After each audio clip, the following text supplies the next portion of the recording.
Hello, this is Sinue with Drone Quote, and today I wanted to discuss with you a little bit about the inverter for a solar system. This is a single point inverter, also known as a central inverter.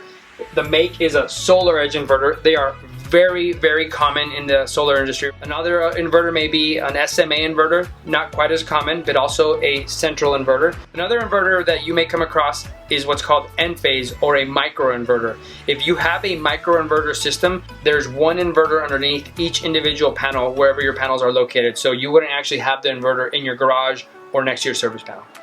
As you can see, it is inside the garage.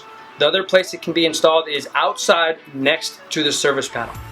The upside to having it inside the garage is that it's easily accessible from inside the home, and being inside away from the sun means it'll last longer. Outside, the inverter is easily accessible to a technician and it can be worked on without you having to be home. However, the LCD screen specifically may not last as long, and overall the inverter lifespan will be a little bit less. As you can see here, this inverter has a good amount of space around it.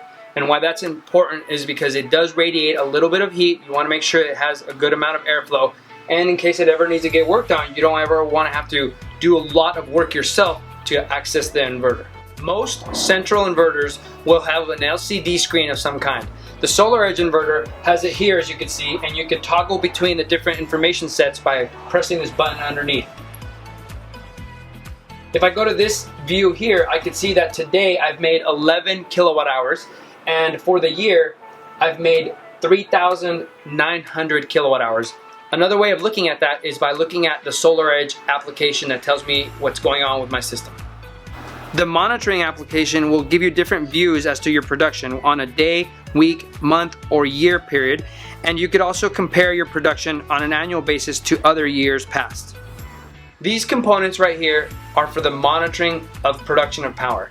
And if you ever have any issues where it's not reflecting on your application, you could easily reset it by pulling it out and reinserting it into the outlet so that the monitoring system resets. That is a very common problem that a lot of homeowners will tend to call for a service technician to come out, and it could save you a few days in time by just resetting it yourself.